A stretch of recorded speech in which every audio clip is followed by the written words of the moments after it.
great to have you.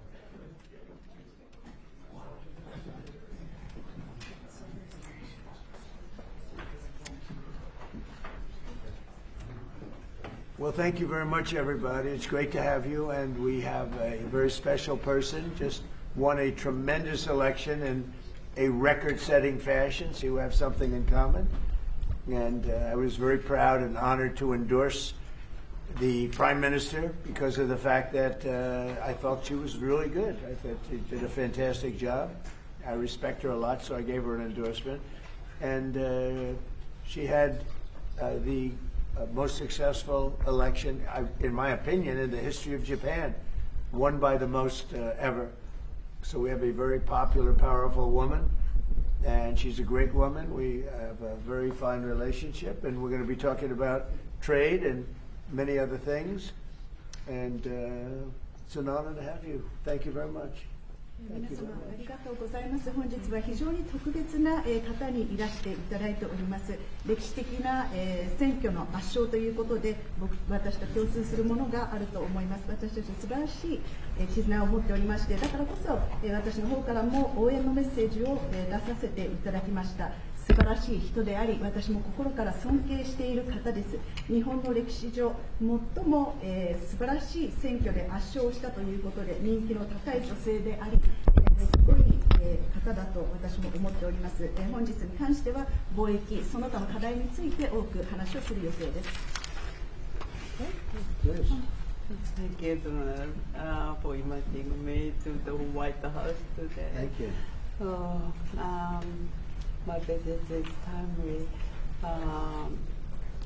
so given the current situation. Oh, please, yes, Okay. absolutely. You have a very good interpreter. Yeah. Who I've known for a long time with Shinzo. Your friend. 今中東情勢も含めて、それから世界中の安全保障環境が非常に厳しい状況にあります。Right now, situations in the Middle East and also the entire world, we are actually experiencing a very severe security environment. そして世界経済もかなり厳しい影響を受けつつあります。And also the global economy is now about to experience a huge hit because of this development. でも私は、世界の、繁栄とそして、平和に、貢献できる、世界中に、平和と繁栄をもたらせるのはドナルドだけだと思っています。But even against that backdrop, I firmly believe that it is only you, Donald, who can achieve peace across the world. でそのために私は、諸外国に働きかけて、しっかりと応援をしたいと思っています。And to do so, I am ready to reach out to many of the partners in the international community to achieve our objective together. 今日私はそれを伝えに来ました。So today, I came here at the White House to directly convey this message to you. そしてイランに関してはもう核兵器の開発、これは許されてはならないことですから日本も働きかけをしてきました。And speaking of the situation in Iran, Iran's development of nuclear weapons must never be allowed. And that is why we, Japan, have been urging them and also reaching out to other partners in the world. そして我が国は周辺国に対する攻撃、ホルムズ海峡の実質的な閉鎖についてもこれは非難をし、そして茂木外務大臣からもイランの外務大臣に対してもうそれをやめるように申し入れをしてきました。In addition, Japan condemns Iran's actions such as attacking the neighboring region and also the de facto or effective closure of the Strait of Hormuz. As a matter of fact, my fellow minister, Minister Motegi, Foreign Minister Motegi, also had the direct exchange with the Iranian foreign minister and urged Iran to stop such activities. Yeah, you let me know. You can let me know. それでとにかく今中東だけじゃなくてインド太平洋の安全保障環境も大変厳しい中にあります。そんな中でドナルドが日本に深い信頼を寄せてくれて、揺るぎない、同盟にコミットメントしてくれていることに感謝をいたしております。And also the security environment in the Indo-Pacific region is also becoming increasingly severe. Donald, you have shown deep trust in Japan and also the unwavering commitment to the Japan-US alliance. Once again, thank you very much for that. 今日は日本とアメリカが共に強く豊かになっていくための話し合いをしたいと思っています。And today, I look forward to having a discussion on how we can cooperate to make our two nations, both Japan and the United States, stronger and more prosperous. それから世界のエネルギーマーケットを落ち着かせるための提案も、持ってまいりました。And I also brought specific proposals to calm down the global energy market. でこの後主に、経済安全保障、重要鉱物ですがエネルギーに関する協力、そしてお互いに強い経済を作るための、成長のための話し合い、経済成長のための話し合いをしたいと思っています。Thank you. So today, I really look forward to having our discussion, particularly focusing on our collaboration in economic security in the important areas such as energy and rare earth minerals. And also, I look forward to discussing with you how we can make our two economies stronger moving forward. Thank you very much. Thank you very much, and you're doing a great job. Again, congratulations on the biggest win in the history of Japan. That's not bad. That's a pretty long history. That's a large nation with a great reputation, but it's a tremendous victory. Congratulations to everybody. Very proud of you. Very proud of you. We've become friends, and I'm very proud of the job you've done. It's not easy. Any questions, please? Mr. President, are you fully satisfied with the level of support that you're getting from Japan on Iran, including around minesweepers? Well, we're going to be speaking about it today. Go ahead, you can go. 日本から、機雷艇などの支援に関して、その点について今の状況に満足していらっしゃいますか？ We're going to be speaking about it today. We've had tremendous support and relationship with Japan on everything, and I believe that based on statements that were given to us yesterday, the day before yesterday, having to do with Japan, they are really stepping up to the plate. Yes. 非常に日本からは素晴らしい支援も受けていると思います。おとといの、コメントから、日本からはそれに対して非常に力強いメッセージを得ていると私は思っています。Unlike NATO. NATO とは全く違いますね。Please. Mr. President, do you intend to lift sanctions on Iranian oil, and do you intend to potentially put U.S. troops or more troops in the region? No, I'm not putting troops anywhere. If I were, I certainly wouldn't tell you. But I'm not putting troops, and we will do whatever is necessary to keep the price as low. I actually thought when I did this, look, the Dow just hit 50,000 a couple of weeks ago. They said that couldn't happen for 4 years. It wouldn't happen in my term. It's such an outrageous thing because I said it would happen. I didn't know it was going to happen that fast, but it just hit 50,000, and we did that in 1 year, not 4. S&P had just hit 7,000. They said that was even more impossible than the Dow hitting 50, and we did that in 1 year. So it's all done. Everything was going great. The economy was great. Oil prices were very low. Gasoline was dropping to, we had $1.99, $1.85. We had great everything. And I saw what was happening in Iran, and I said, I hate to make this excursion, but we're going to have to do it. And I actually thought the numbers would be worse. I thought that it would go up more than it did. But we're doing this excursion, and when it's completed, we're going to have a much safer world. And the Prime Minister agrees with me on this. He considers it to be terrible what Iran did. I think every country does, just about every country does. Iran is a serious threat to the world, to the Middle East and to the world. And everybody agrees with me. I think virtually every country agrees with me on that. So I wanted to put out that fire. And I said, if we do that, oil prices will go up, the economy will go down a little bit. I thought it would be worse, much worse, actually. I thought there was a chance it could be much worse. It's not bad, and it's going to be over with pretty soon. We've obliterated the Navy. We've obliterated just about everything there is to obliterate, including leadership. The Navy's gone, their Air Force is gone, their anti-aircraft equipment is gone. We're flying wherever we want, Pete. We have nobody even shooting at us. They have, and as you know, their leadership is gone. Their leaders are gone. They picked new leaders, they're gone. They picked new leaders, they're gone. And now they're looking for new leaders again. We can take out the island anytime we want. I call it the little oil island that sits there, so totally unprotected. And we've taken out everything but the pipes. We left the pipes because to rebuild the pipes would take years for them to do. But I would say we are substantially ahead of schedule. And I had to do this. I call it an excursion. I had to take this little excursion and do something that no other president had the courage to do. And everybody wanted to do it, but they never had the courage to do it. And I don't blame them. I'm not blaming them.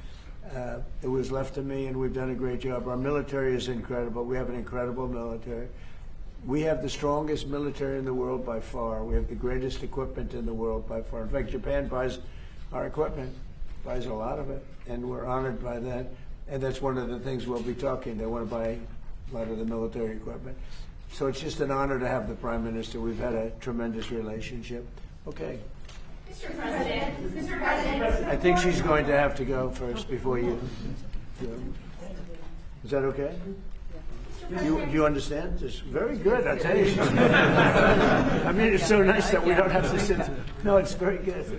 I haven't picked up your language, so the next time you come, I'll have your language mastered. All right, go ahead. If the war is almost over, why is the Pentagon going to ask Congress for an additional $200 billion? Well, we're asking for a lot of reasons beyond even what we're talking about in Iran. This is a very volatile world, and the military equipment, the power of some of this weaponry is unthinkable. You don't even want to know about it. Oh, you could end this thing in 2 seconds if you wanted to, but we are being very judicious. But we want to do. Don't forget, Biden gave away. I rebuilt the military my first term. Biden gave away so stupidly to Afghanistan a lot. He didn't want to move it. He was too lazy, too stupid to move it. But it was a very small amount. It was a lot, but it was very small relative to what I purchased and what I built. We want to have vast amounts of ammunition, which we have right now. We have a lot of ammunition, but it was taken down by giving so much to Ukraine. They gave so much. Biden gave $350 billion worth of cash and military equipment to Ukraine, and he didn't rebuild anything. Fortunately, we have a lot. We have a tremendous, unlimited supply of what you'd call middle and upper middle armaments and military equipment, munitions, armaments, but munitions in particular. At the high end, we have a lot, but we're preserving it. We don't really need it, but we're building. Our manufacturers of military equipment are building at a level they've never seen before. They've never done before. Pete's in charge of it with all of us, really. But Pete's been very, very strong on it. The general and Pete, myself, the whole group. And Raytheon is building 4 factories. Lockheed is building 5 or 6 factories, and they're building them fast. Because we had a very tough meeting with them. They were going out and buying back stock for $51 billion in one case. They spent $51 billion buying back stock. Now they're not allowed to do that. And they are now building a tremendous, there's never been anything like it, what's taking place right now. So we're in very good shape, but we want to be in the best shape we've ever been in. We were that, when I rebuilt the military, we were in great shape, and then Biden blew it, and he didn't do anything. He didn't do anything. And if you listen to the Democrats, they don't even want to have a military. Now you see how important it is. But we have the strongest military in the world. We have the best equipment. We make by far the best equipment. The other night, they had 114 rockets shot at a certain location, and out of 100 highly sophisticated rockets, out of 114 sophisticated rockets, every single one of them was shot down with our equipment. All our equipment. It's amazing, actually, how good it is. So we want to be sure, and it's a small price to pay to make sure that we stay tippy-top. Mr. President, Mr. President, can I ask last about the night, Treasury? Mr. President, you Thank you, said- Mr. President. The Treasury Secretary this morning said there were defections among Iranian leadership. Are you aware of that? And is there anybody the U.S. can work with as a leader going forward? Well, we have a man named the Treasury Secretary here, so maybe maybe he wants to discuss it. Does anybody know? Do you know who he is?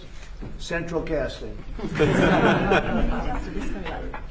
Yeah, so we are seeing the defections at all levels as they're starting to sense what's going on with the regime. It doesn't get reported here in the U.S. very well, but we are trouncing them from the air, and the regime will probably collapse within itself. At Treasury, we've seen where they've wired their money out of the country. We're coming for that. We're going to get it back to the Iranian people. And are you seeing defections? Yes, sir. On Israel, have you There's a talked- lot of military defections also. You have a lot of military defections in Iran. have you I talked- don't blame them. Thank you, Mr. President. Have you talked to Prime Minister Netanyahu about attacking the oil and gas fields? Yeah, I did. I told him, don't do that, and he won't do that. We didn't discuss. You know, we do. We're independent. We get along great. It's coordinated, but on occasion he'll do something, and if I don't like it, and so we're not doing that anymore. And the last one, if I could, the Fed chairman told me yesterday that he plans to stay until a new Fed chairman is confirmed, and he also plans to stay on the board until the investigation into the Federal Reserve is done. Well, he's under investigation because he's building a building for hundreds of billions of dollars more than it's supposed to cost. The building you see over there is under budget and ahead of schedule. That's the ballroom. The ballroom is a much bigger building. It's a much more complex building than what he's doing, and it's at a fraction of the cost. And something is going on, whether it's contractors. That's what I do best in the world. I build great buildings. I've always done it, and I build them under budget and ahead of schedule.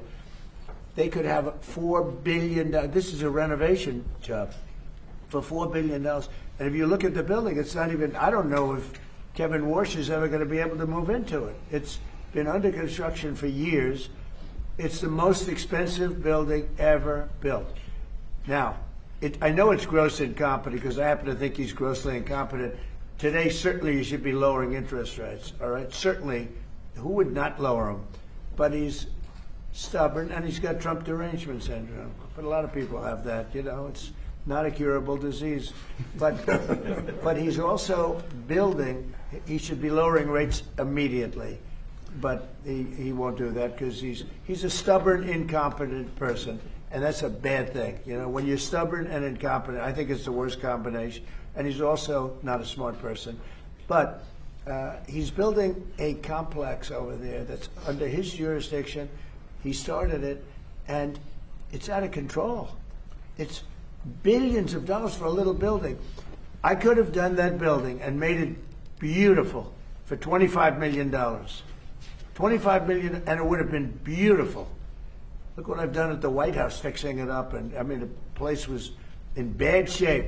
You see the floors and everything; it was in bad shape. I could have made that building beautiful for $25 million.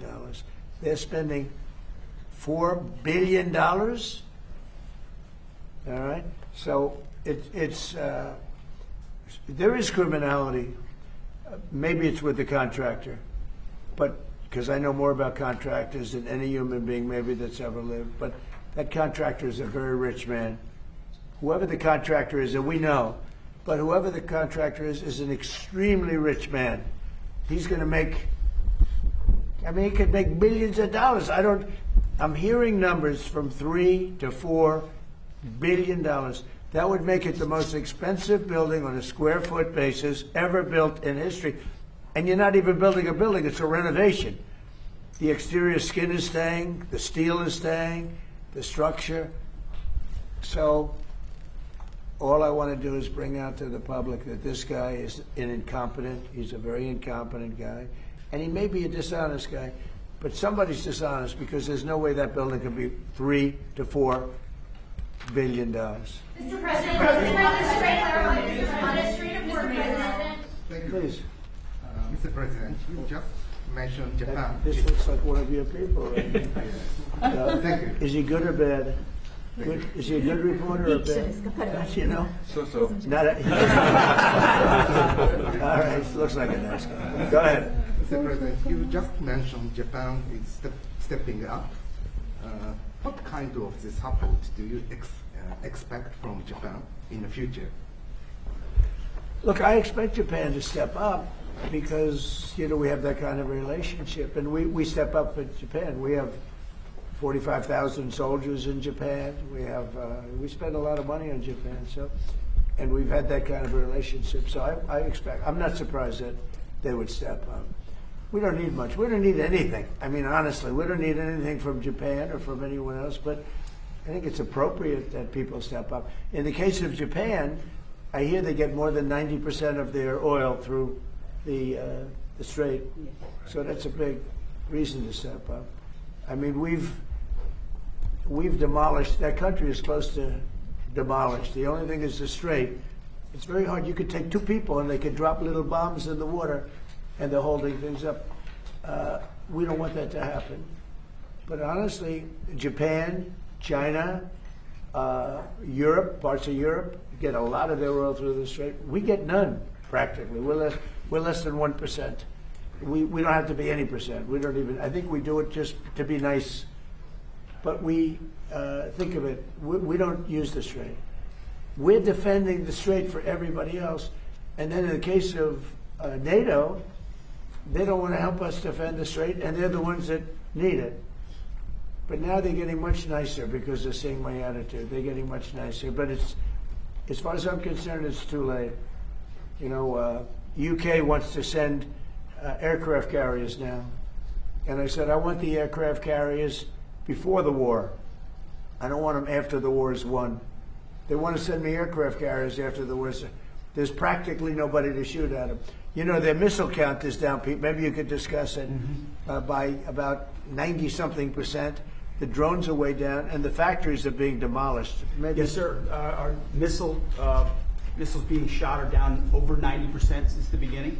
One-way attack drones down 90% since the beginning, which is a reflection of overwhelming firepower.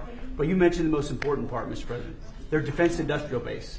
If you can't make more of it in the future, then you have a limited supply. And so we're going after all of their defense contractors that make all of their exquisite weapons and ensuring that even if they wanted to rebuild more launchers or more missiles, they couldn't in the future. And that's a level of devastation for their military that they've never seen before.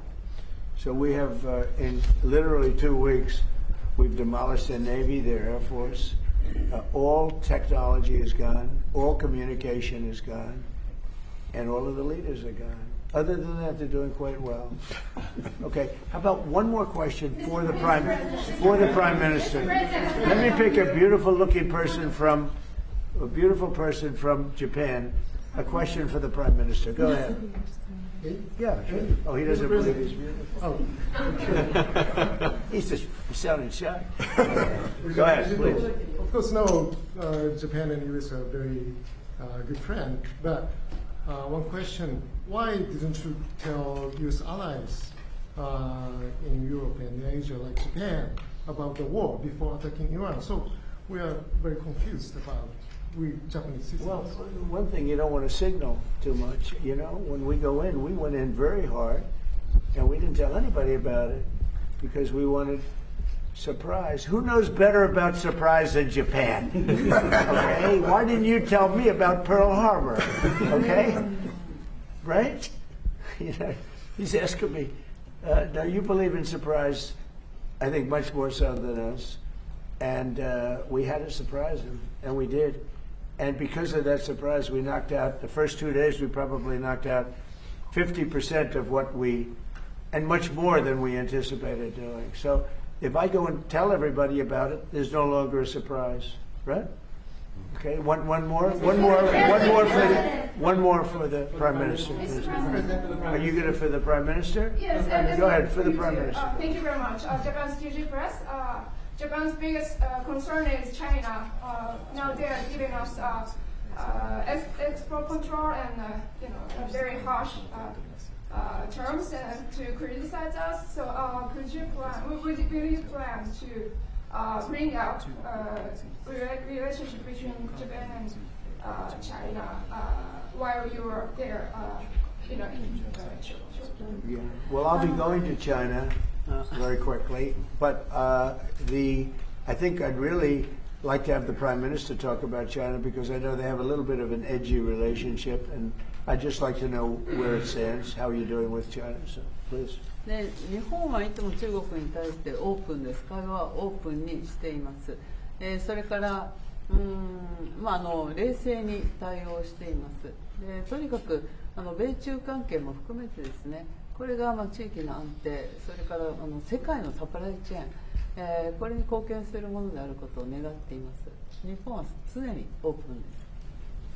So first of all, Japan has been consistently open to dialogue with China.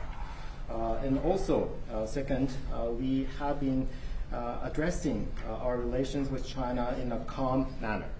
And also speaking of the U.S.-China relationship, my sincere hope is that the relationship will be something conducive for regional security and also ensuring the global supply chain in the world. Once again, I would like to reiterate that Japan has been consistently open to dialogue with China. And I think we're going to have a great trip. The trip has been postponed for about a month and a half. It's been reset, and we look forward to it. And I'll be speaking Japan's praises when I'm in China with President Xi. But we're going to have some good talks today. And I think mostly about trade, because they want to do a lot of trade. They're a tremendous purchaser of our energy, our oil, gas from, in particular, Alaska. Because Alaska, believe it or not, is very close. It's much closer than any other source. It seems a little cold compared to, but it's just a short trip. So that's something that we will talk after this war leaves. We'll be discussing trade, and a lot of the talk will be about energy. Thank you very much, everybody.